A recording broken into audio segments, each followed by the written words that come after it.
오늘 우리에게 주시는 하나님 말씀은 예레미야 50장 33절부터 46절까지의 말씀입니다. 구약 성경 1134면쯤에 있습니다.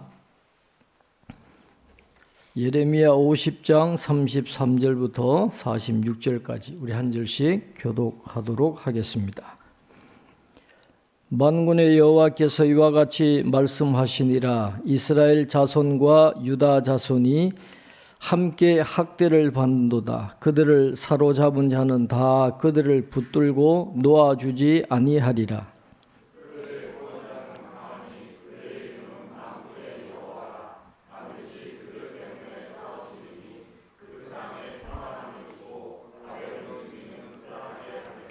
여호와의 말씀이니라. 칼이 갈대아인의 위에와 바벨론 주민의 위에와 그 고관들과 지혜로운 자의 위에 떨어지리라.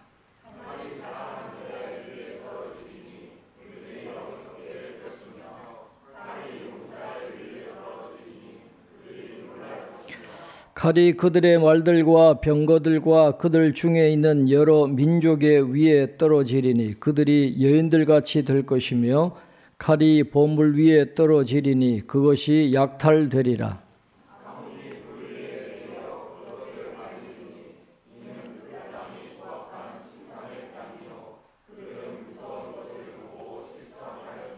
그러므로 사막의 들짐승이 승냥이와 함께 거기에 살겠고 타조도 그 가운데에 살 것이요 영원히 주민이 없으며 대대에 살 자가 없으리라.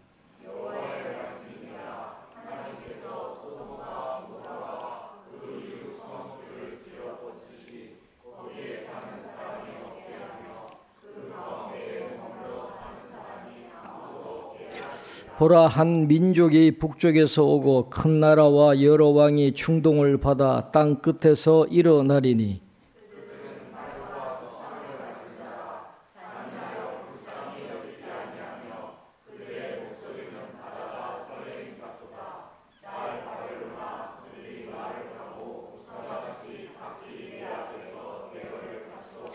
바벨론의 왕이 그 소문을 듣고 손이 약하여지며 고통에 사로잡혀 해산하는 여인처럼 진통하는도다.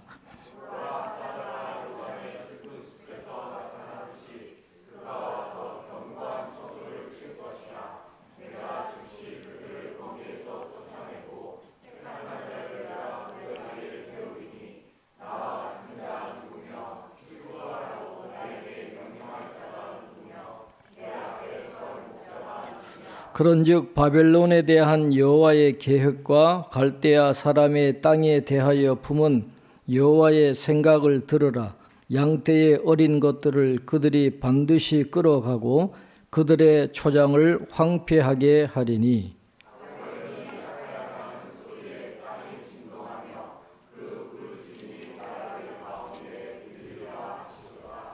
아멘. 교회 소식 주보를 참조해 주시기를 바랍니다. 오늘은 대림절 넷째 주일입니다. 예배 가운데 성찬식이 있고 성탄 감사 헌금을 오늘 봉헌하도록 하겠습니다. 그리고 다음 주일에는 광고 드린 대로 예결산 공동의회가 있고 장로님들을 선출하는 선거가 있겠습니다.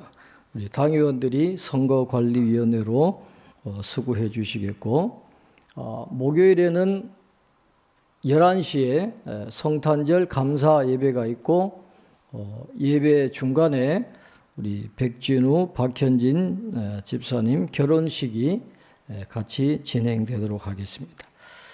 오늘 나가실 때 신랑 신부가 준비한 답례품을 우리 교우들은 미리 주신대요.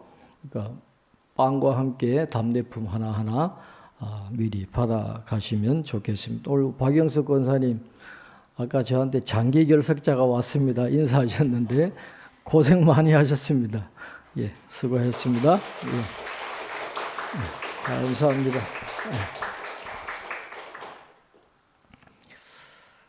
오늘 예레미야 50장 말씀, 이제 열국에 대한 심판 마지막에 이제 바벨론에 대해서 이제 심판하시는 그 내용이 예레미야 50장과 51장에 기록이 되어져 있습니다. 아마도 이 예언은 유다가 바벨론에 의해서 멸망을 당하고 포로로 끌려간 사건 이후에 예레미야를 통해서 선포된 말씀입니다.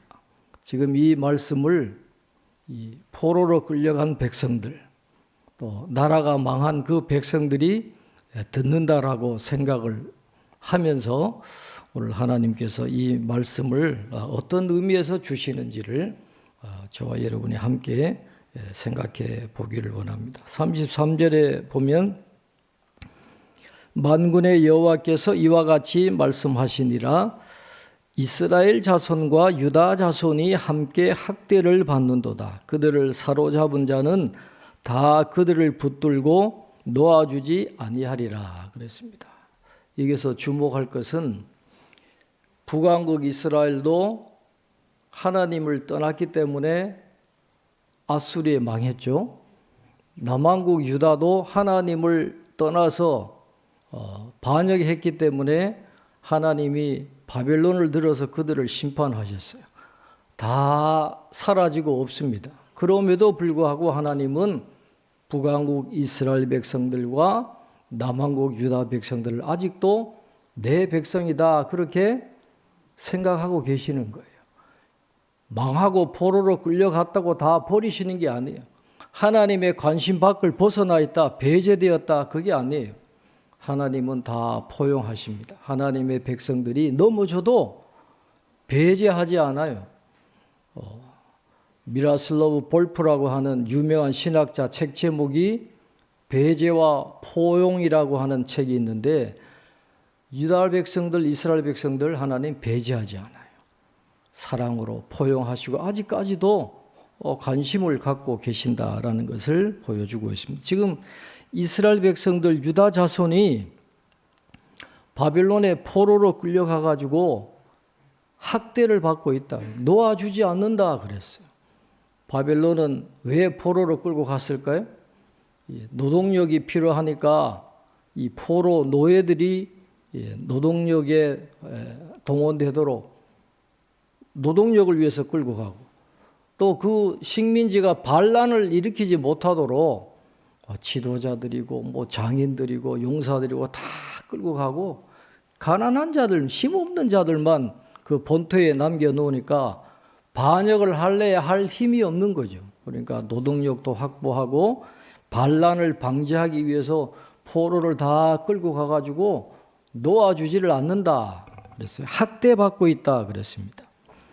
여러분 33절을 읽으면서 구약 성경의 한 장면을 떠올릴 수 있죠.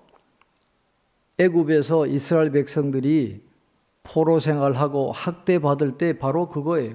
예레미야 선지자의 이 언어의 출발점이 어디냐? 바로 출애굽입니다. 애굽에서 이스라엘 백성들이 고통당할 때 바로가 놓아주지 않고 학대할 때 그 고통받던 그 출애굽의 자리가 지금 이스라엘 백성들이 처해 있는 포로의 자리인데 새로운 출애굽이 필요한 그런 상황이에요. 사람의 힘으로는 이걸 헤쳐나갈 길이 없는 거예요. 하나님이 도와주셔야 되고 하나님의 은혜가 임해서 새로운 출애굽 같은 기적이 일어나야만 이 포로 생활에서 벗어날 수 있는 그런 환경이 지금 유다 백성들이 처한 환경이었다는 거예요. 하나님이 도와주셔야 되는 거예요. 그런데 34절에 복음이 선포됩니다. 우리 34절 한번 같이 읽겠습니다. 34절입니다. 그들의 구원자는 강하니 그의 이름은 만군의 여호와라. 반드시 그들 때문에 싸우시리니 그 땅에 평안함을 주고 바벨론 주민은 불안하게 하리라 그랬습니다. 만군의 여호와 하나님이 이스라엘의 구원자가 되신다라는 거예요. 여기서 구원자는 바로 고엘입니다. 고엘. 구속자를 이야기하는 거예요. 보복자, 가족을 구속하는 그 사람을 고엘이라 그러잖아요. 하나님이 유다 포로들의 구속자 고일이 되어 주셔가지고 그들을 건져 주시는 그런 은혜를 베풀어 주시겠다는 거예요. 반드시 그들 때문에 싸우시리니 그랬는데, 이 싸운다라고 하는 말은 원통함을 풀어주신다 하는 법정 용어입니다. 재판을 할 때에 이 이스라엘 백성들, 유다 백성들이 원통하게 고통당하는 것을 이 재판을 통해서 하나님이 그것을 원통함을 풀어주시는 그런 역할을 하시겠다라고 말씀을 하고 있습니다. 하나님의 그 사랑 때문에 포로로 끌려간 그 백성들 괘씸해서 그냥 버릴 수도 있는데 하나님이 끝까지 기억하시고 그들에게 은혜를 베풀어 주십니다. 마태복음 25장 40절에 주님이 이렇게 말씀하시잖아요. 지극히 작은 자 하나에게 한 것이 나에게 한 것이다. 그렇게 이야기했어요. 하나님의 관심은 이 세상에 잘나고 위대한 사람들에게만 있는 게 아니에요. 물론 그들도 하나님 사랑하시죠. 그러나 하나님의 관심은 지극히 작은 자 한 사람, 고통당하는 한 사람, 포로로 끌려가서 누가 알아줍니까?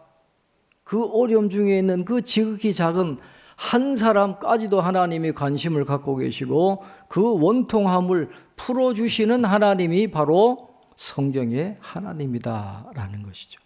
이게 우리에게 위로가 되잖아요. 그러니까 포로로 끌려가서 어려움 당하던 이 유다 백성들이 이 말씀을 들었을 때에 얼마나 큰 위로가 되었겠어요.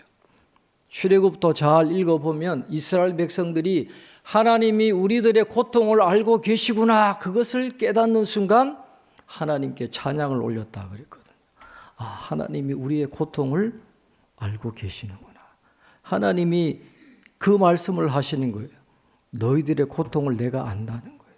내가 구원자가 되어서 너희를 구원해 주겠다. 너희들의 원통함을 내가 풀어주겠다. 하나님의 관심은 낮은 자에게 더 많아요. 그래서 예수님도 말구유 그 천안 구석에 아무도 관심 갖지 않는 그곳에 오시는 이유가 바로 거기 있는 거예요. 지극히 작은 자 한 사람도 하나님은 사랑하고 계시고 우리의 변호자가 되어주신다라는 것을 말씀을 하고 있습니다.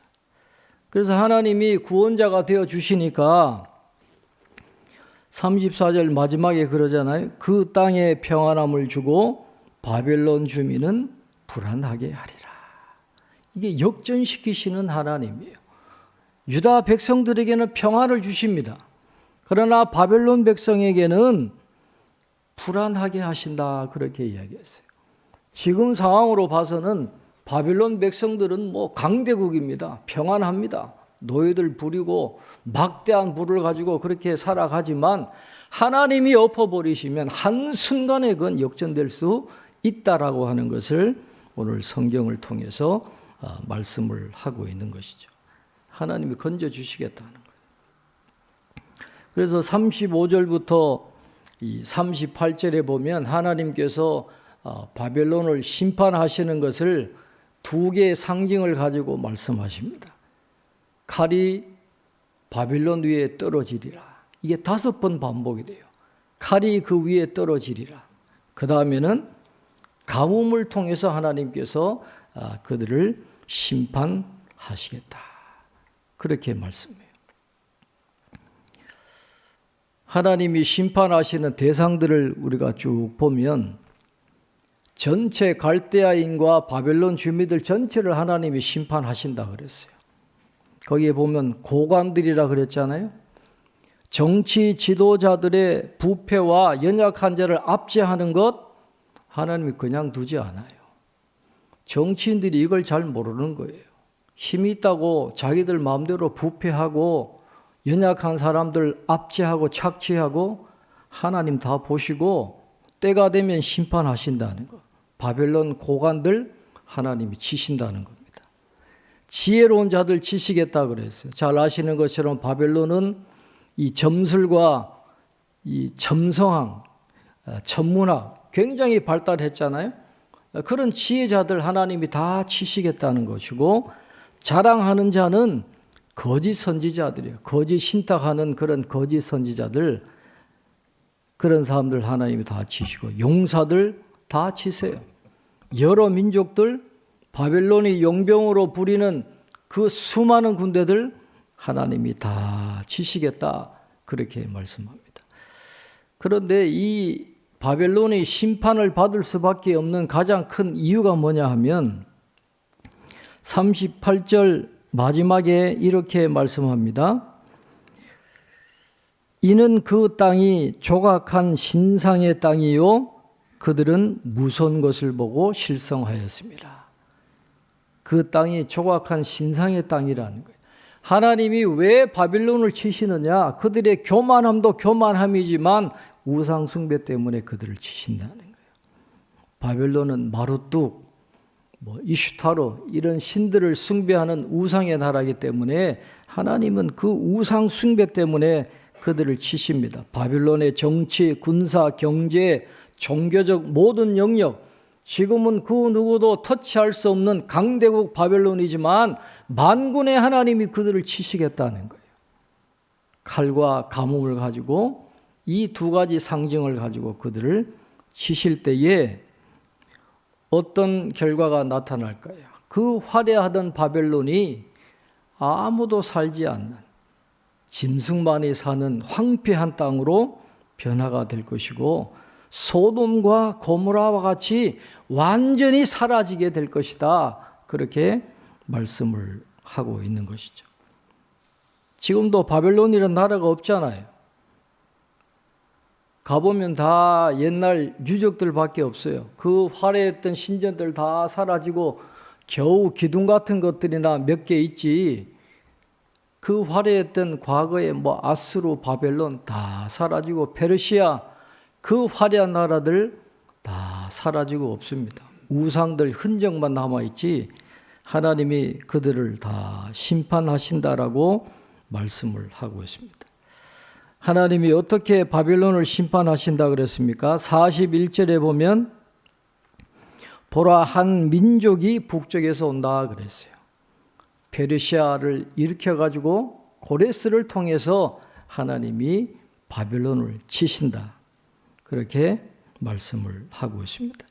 이 41절부터 43절에 나오는 이 내용은 예레미야 6장에 바벨론이 유다를 침범했을 때에 그 말씀과 똑같은 말씀이 반복되는 거예요. 바벨론이 유다를 칠 때 잔인하게 유다를 칠 것이지만 하나님이 똑같이 페르시아를 통해서 바벨론을 잔인하게 치시겠다, 그렇게 말씀을 하고 있습니다.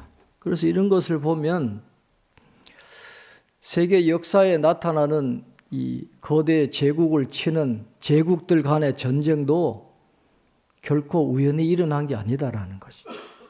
전쟁의 배후에는 그 새로운 역사 질서를, 국제 질서를 세워나가려고 하는 하나님의 섭리가 있기 때문에 전쟁이 일어나는 것이지 절대로 우연히 일어난 게 아니다라고 하는 것을 우리가 알 수 있게 되는 것입니다. 지금 전쟁이 얼마나 많습니까? 우크라이나, 러시아도 오래 전쟁하고 있고 태국하고 캄보디아도 전쟁하고 있잖아요. 이 전쟁이 지금 우리는 잘 모르지만 하나님의 어떤 큰 계획 속에 어떤 영적 질서, 세계 질서를 새로 세워나가기 위한 하나님의 큰 섭리 속에 이 전쟁이 진행되고 있다라고 하는 것을 우리는 꼭 기억할 필요가 있는 것이죠. 우연은 없어요. 다 하나님의 섭리와 계획 가운데 이루어지게 되는 것인데 이건 불가능한 일 같지만 인간적으로 보면 어떻게 누가 감히 바빌론 저 강대국을 칠 수 있겠어요? 그러나 하나님은 하시는데 어떤 분이시길래 하나님은 그런 일을 하실 수 있을까요?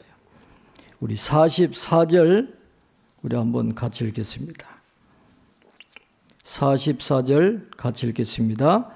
보라, 사자가 요단의 깊은 숲에서 나타나듯이 그가 와서 견고한 처소를 칠 것이라.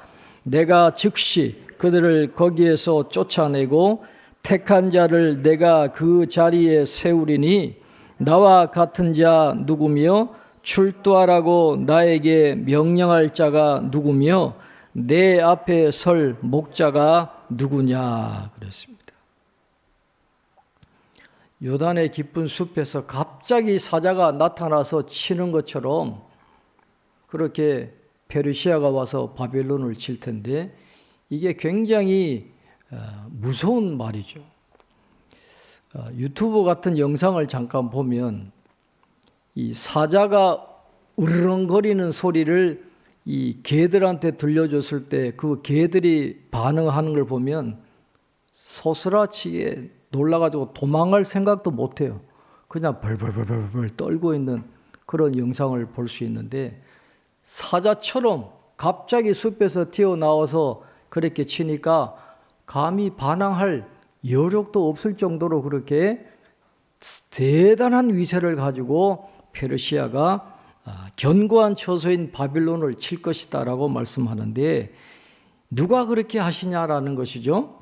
오늘 44절에 보면 하나님이 말씀하십니다. 나와 같은 자 누구며 그랬어요. 하나님은 비교 불가하시는 분이에요. 초월적인 분입니다. 바빌론하고는 비교할 수 없어요. 나와 같은 자 누구냐? 하나님 같은 분은 없다라는 것이죠. 그리고 출두하라고 나에게 명령할 자가 누구며 이 말은 원문을 번역하면 나에게 시간을 정할 자 누구냐 그런 뜻입니다. 이 재판장이거든요. 하나님께서 이 재판장인 하나님을 법정에 몇 시까지 출두하라고 이야기할 사람이 없다라는 거예요. 지금 우리나라에 재판이 많이 일어나잖아요. 그럼 재판 그 법원에서 몇 시까지 출두하라 그러면 그 사람 다 와야 되잖아요. 뭐 전 대통령이건 뭐 국무총리건 뭐 다 와야 되는 거예요. 근데 하나님을 그 시간에 맞춰서 오라고 이야기할 사람이 있느냐?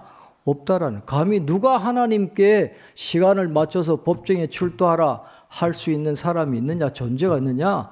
없다라는 것이죠. 내 앞에 설 목자가 누구냐?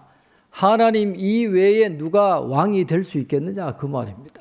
하나님만이 목자가 되시고 하나님만이 우리의 왕이 되시고 하나님만이 우리를 통치하실 그런 분이기 때문에 비교할 수 없는 권세와 능력과 영광을 가지신 하나님이시기 때문에 바벨론도 치신다라는 거예요. 다 하나님의 손에 있기 때문에 그렇게 치신다는 겁니다. 그래서 45절에 보면 그런즉 바벨론에 대한 여호와의 계획과 갈대아 사람의 땅에 대하여 품은 여호와의 생각을 들으라 그랬습니다. 하나님의 계획과 하나님의 생각이 바빌론을 치는 것이면 그대로 되는 거예요. 하나님의 뜻과 섭리에 따라서 역사가 진행되고 있다라는 것을 말씀을 합니다. 그래서 46절 오늘 우리가 들어야 될 말씀입니다. 우리 46절 한번 같이 읽겠습니다. 바벨론이 약탈당하는 소리에 땅이 진동하며 그 부르짖음이 나라들 가운데에 들리리라 하시도다. 아멘. 바벨론이 무너지는 소리가 온 세상의 다른 나라들에게 다 들리도록 하시겠다. 그렇게 말씀을 하고 있습니다. 다른 민족들이 바벨론의 운명을 보라는 것이죠. 그렇게 힘이 있다고 교만하게 그 약한 민족들을 약탈하고 죽이고 포로로 끌어가고 인간 취급 안 하는 그런 것들을 하나님이 심판하시는 걸 보면서 다른 나라들도 깨달으라는 거예요. 너희들도 똑같은 길을 가면 똑같이 저런 운명이 될 수밖에 없다라는 것을 하나님께서 바벨론을 통해서 민족들에게 경고하시고 오늘 우리들에게 경고하시는 겁니다. 요한계시록 17장 18장에 보면 이 바벨론이 심판받는 걸 다시 이야기하십니다. 큰 바벨론이 멸망하게 될 것이다. 그렇게 말씀해요. 바벨론은 하나님을 대적하는 모든 세력을 상징하는 게 이 바벨론입니다. 마지막 날에 큰 바벨론 하나님이 심판하시는데 하나님께서 오늘 우리에게 말씀하십니다. 그 바벨론의 가치관을 따라가지 말라는 거예요. 교만하지 말라는 거예요. 우상 숭배하지 말라는 거예요. 어떤 세상적인 가치관을 따라가지 말라는 거예요. 바벨론의 길을 가지 말고 바벨론이 멸망한 것을 보고 경고를 받고 그 가치관을 벗어나서 믿음의 길로 가고 영원한 하나님의 나라를 바라보는 그 믿음의 길을 걸어가야지 연약한 자를 사랑하시고 끝까지 은혜 베푸시는 그 하나님을 소망하면서 믿음의 길을 걸어가야지 바빌론의 길은 걸어가면 안 된다 하는 것을 오늘 저와 여러분에게 가르쳐 주고 계십니다. 모든 섭리, 모든 것은 다 하나님의 손에 있습니다. 오늘까지 우리가 살아온 것도 다 하나님의 은혜인데 오늘 기도해 주신 대로 2025년 한 해를 잘 마무리하고 이제 2026년 한 해도 섭리하시는 하나님이 우리 가정들 속에 우리 개인 속에 함께 하시는 그런 은혜를 경험하는 저와 여러분이 될 수 있기를 바랍니다.